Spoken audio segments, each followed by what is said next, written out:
कांग्रेस और सपा सरकारों वाला अतीत दरवना और वर्तमान विकास की ऊंचाइयों पर अग्रसर सांसद अरुण सिंह। भाजपा के गांव चलो अभियान के तहत बदायूं जिले के उझानी ब्लॉक क्षेत्र के गांव हजरतगंज पहुंचे राज्यसभा सांसद अरुण सिंह ने कहा है कि भाजपा के गांव चलो अभियान के तहत कार्यकर्ताओं द्वारा पीएम मोदी और सीएम योगी की जनकल्याणकारी योजनाओं को जमीनी स्तर पर बताया जा रहा है, जिसे देश प्रदेश का नागरिक भाजपा की नीतियों और जनकल्याणकारी योजनाओं पर विश्वास करते हुए मोदी के साथ खड़े हैं। सांसद ने कहा कि अतीत डरावना सपना था जहां सिर्फ अपराध थे, जबकि वर्तमान विकास की ऊंचाइयों की ओर तेजी से बढ़ रहा है। गांव हजरतगंज के पंचायत घर में आयोजित प्रेस वार्ता को संबोधित करते हुए राज्यसभा सांसद अरुण सिंह ने कहा कि वर्ष 2013 तक की सरकारें तुष्टीकरण की नीति अपनाकर देश का बड़ा नुकसान करने में नहीं चूकते थे। वही वर्ष 2014 से मोदी सरकार आने के बाद से यही भारत देश 10 सालों में विश्व का सरताज बन चुका है। उन्होंने कहा कि नरेंद्र मोदी ही भारत देश के एकमात्र ऐसे प्रधानमंत्री हैं जिन्हें विश्व के 21 देश सर्वोच्च सम्मान से विभूषित कर चुके हैं, जिससे भारत का गौरव पूरे विश्व में लगातार बढ़ा है। सांसद सिंह ने वक्फ संशोधन बिल लागू होने पर खुशी जाहिर करते हुए कहा कि इससे सबसे ज्यादा तकलीफ कांग्रेस और उसके सहयोगी दलों को है।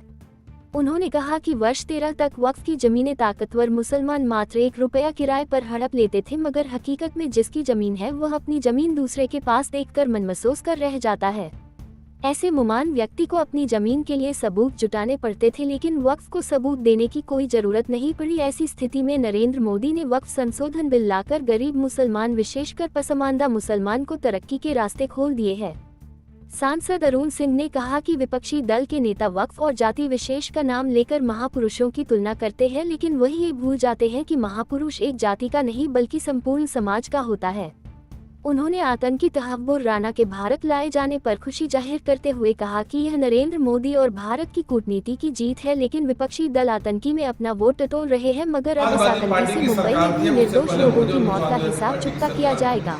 वो उस समय का समाजवादी पार्टी के समय का डरावना सपना उसको जनता के सामने दोबारा याद दिलाइए कि बिजली आती नहीं थी, 6 घंटे से ऊपर बिजली नहीं आती थी, सड़क में गड्ढे थे, गड्ढे में सड़क थे, पता नहीं था।